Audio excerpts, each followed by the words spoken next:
Kasaragod കുണ്ടംകുഴിയിൽ school പ്രധാനാധ്യാപകന്റെ അടിയേറ്റ് 10ാം class വിദ്യാർത്ഥിയുടെ കർണപുടം പൊട്ടിയ സംഭവം ജില്ലാ വിദ്യാഭ്യാസ ഉപഡയറക്ടർ അന്വേഷിക്കും. അടിയേറ്റ വിദ്യാർത്ഥിയുടെ മൊഴി രേഖപ്പെടുത്തും. അരുൺ പാറയ്ക്കൽ കാസർഗോഡ് എന്ന വിവരങ്ങളുമായി ചേരുന്നുണ്ട്. അരുൺ, നിസ്സാരമായ ഒരു കാരണത്തിന്റെ പേരിലാണ് ഇങ്ങനെയൊരു മർദ്ദനം കുട്ടിക്ക് നേരിടേണ്ടി വന്നത്. ബാലാവകാശ കമ്മീഷൻ അടക്കം കേസെടുത്തിട്ടുണ്ട്. തുടർന്നുള്ള നടപടികൾ എങ്ങനെയായിരിക്കും?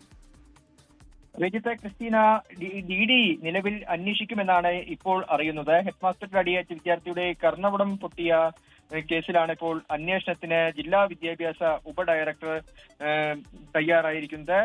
Kasaragod D D Madhusoodanan T വിക്കാണ് അന്വേഷണത്തിന്റെ ചുമതല.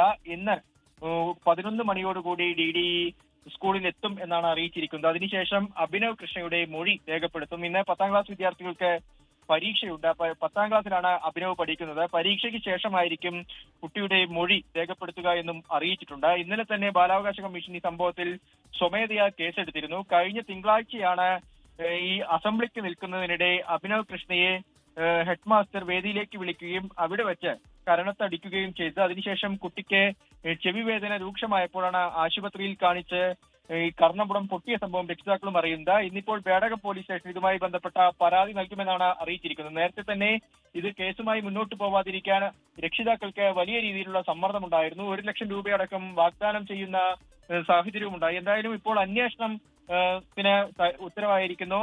ജില്ലാ വിദ്യാഭ്യാസ ഉപഡയറക്ടറാണ് ഈ കേസ് ആദ്യഘട്ടത്തിൽ അന്വേഷിക്കുക എന്നാണ് അറിയാൻ സാധിക്കുന്നത്. ക്രിസ്റ്റീന റീജി.